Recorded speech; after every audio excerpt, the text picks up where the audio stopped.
Assalamu alaikum dear students. I hope you all are fine. Welcome to your maths class of grade 5. As you know, in previous lecture we have completed exercise number 1A. So let's have a recap of the exercise. In exercise number 1A we have learned about the numbers up to 1 billion and how we arrange these numbers in place value chart, also we have learned about the writing of these numbers, how we write these numbers according to the international system, कि हम किस तरह से spaces देकर international system के according long numbers को लिखते हैं. In this lecture we are going to learn how these long numbers, how these numbers up to 1 billion will be added. And the topic is on page number 5, addition and subtraction. The important thing that we must know before starting the exercise is that when 0 is added to a number the result remains the same.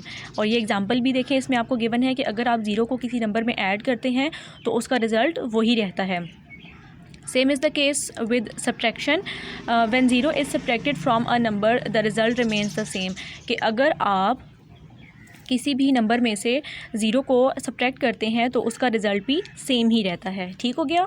तो और इसके अलावा आपको एक चीज़ और पता होनी चाहिए कि अगर कहीं पर मोर देन का वर्ड इस्तेमाल हो रहा है, मोर देन लिखा हुआ है, तो it means you have to add, you have to plus those terms. Okay. So now open up page number 7.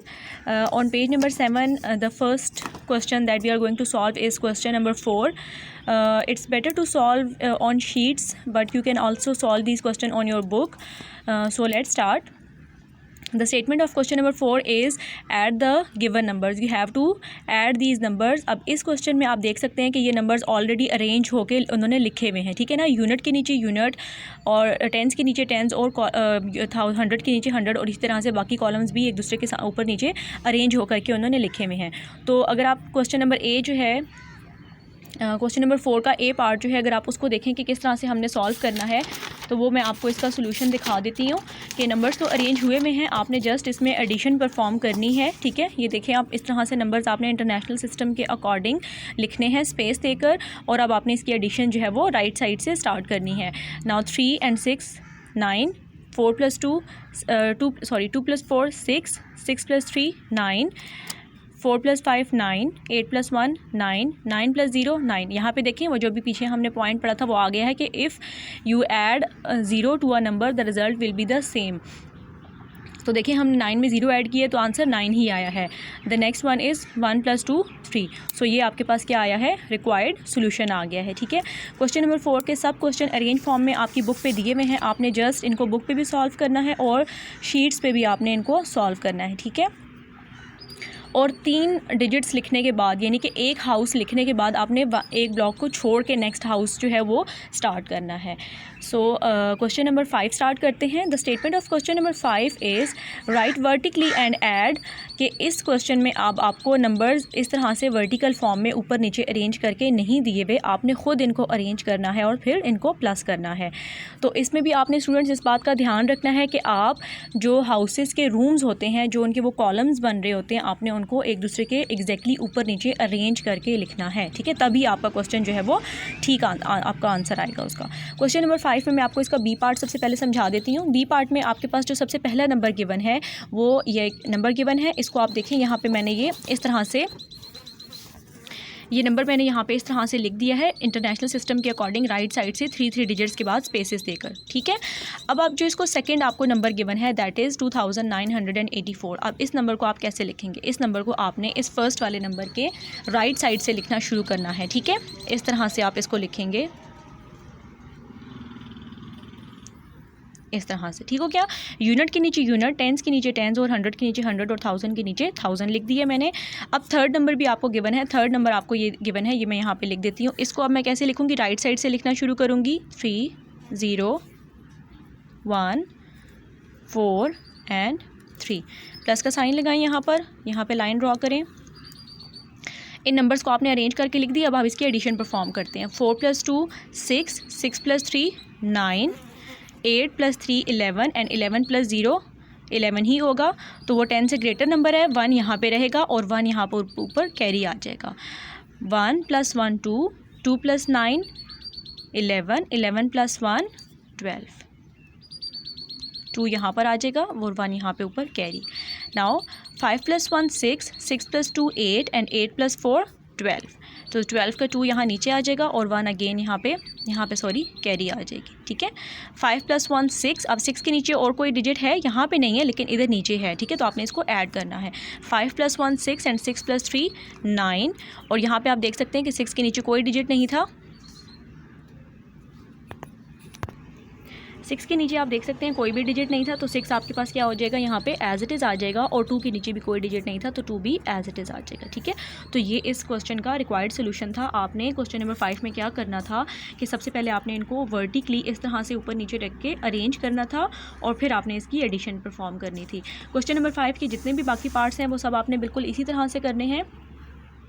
सबसे पहले आपने इनमें क्या करना होगा, जो फर्स्ट नंबर आपको गिवन होता है आपने उसको लिखना है। ठीक है, उसके बाद जो सेकंड नंबर है उसको आपने फर्स्ट नंबर के नीचे जो सेकंड लाइन है उसमें आपने राइट साइड से लिखना शुरू करना है। ठीक है, इसी तरह से जो थर्ड या फिर फोर्थ नंबर अगर आपको गिवन है तो उसको भी आपने इसी तरह से राइट साइड से लिखना शुरू करना है और इसकी एडिशन परफॉर्म करनी है, तो ये सॉल्व हो जाएगा। क्वेश्चन नंबर 6 स्टार्ट करते हैं। क्वेश्चन नंबर 6 की स्टेटमेंट ये है कि right the number which is, अब आपने बताना है कि नंबर, इसमें यहाँ पे ए का सी पार्ट मैं आपको बता देती हूँ, 20,000 मोर देन दिस नंबर। ठीक है, आपने बताना है कि इस नंबर से 20,000 मोर देन कितना, मतलब कितना आंसर आएगा। अब यहाँ पे मैंने आपको अभी लेक्चर स्टार्ट होने से पहले भी बताया कि जहाँ पर मोर देन का वर्ड यूज़ होता है वहाँ पे आपने एडिशन परफॉर्म करनी होती है। ठीक है, तो इन क्वेश्चंस में आपने क्या करना है, सबसे पहले आप क्या करेंगे, सी पार्ट में आपको क्वेश्चन 6 का समझा देती हूँ। आपने सबसे पहले इस नंबर को लिखना है। ठीक है, जो कि मोर देन के बाद लिखा हुआ है, इस नंबर को लिखेंगे और फिर उसके नीचे हम क्या करेंगे, इस 20,000 को अरेंज करके लिखेंगे और सिंपल एडिशन परफॉर्म करेंगे तो आंसर आ जाएगा। क्वेश्चन नंबर 6 का सी पार्ट हम लोग यहाँ पे लिख लेते हैं। आपको क्वेश्चन नंबर 6 में सी पार्ट गिवन है, इंटरनेशनल सिस्टम के अकॉर्डिंग स्पेसिस देकर आपने लिखना है। ठीक है, 834। अब 20,000 आपने मोर बताना है। ठीक है, 20,000 आपने मोर बताना है कि इस नंबर से मोर कितना होगा 20,000। तो 20,000 आप कैसे लिखेंगे, यहाँ से राइट साइड से इसको लिखना शुरू करेंगे इस तरह से। ठीक है, ये आपने 20,000 लिख दिया और यहाँ पे आपने प्लस का साइन लगाना है क्योंकि मोर देन का वर्ड यूज़ हो रहा है। अब आप सिंपल इसको क्या करेंगे, ऐड कर लें। आपको पता है कि ज़ीरो जब भी किसी नंबर में ऐड हम करते हैं तो उसका आंसर सेम आता है। तो यहाँ पर भी आपके पास 4 + 0 4 आएगा, 3 + 0 3 ही आएगा, 8 + 0 8 आएगा, 2 + 0 2 आएगा। अब आपके पास यहाँ पे 6 + 2 क्या हो जाएगा, 8 हो जाएगा। 4 के नीचे कोई डिजिट नहीं है, 4 एज इट इज़ आएगा, और 1 के नीचे भी कोई डिजिट नहीं है तो 1 भी एज इट इज़ आ जाएगा। ठीक है, तो ये स्टूडेंट्स क्वेश्चन नंबर 6 की भी जो रिमेनिंग पार्ट्स है उसमें भी आपको नंबर जो है वो डिफरेंट गिवन है, लेकिन आपने सॉल्व उसको इसी तरह से करना है कि जो मोर देन के बाद वर्ड नंबर गिवन है आपने उसको पहले लिखना है, और मोर देन से पहले जो नंबर गिवन है वो आपने इस तरह से फिर अरेंज करके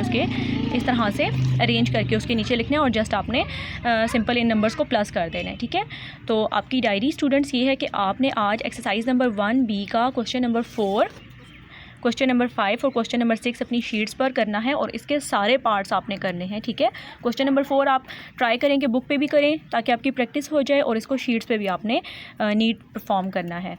and make sure that you have right the columns carefully. आपने कॉलम्स को ध्यान से लिखना है एक दूसरे के ऊपर अरेंज करके। ठीक है, तो आपको ओके स्टूडेंट्स, अल्लाह हाफिज़।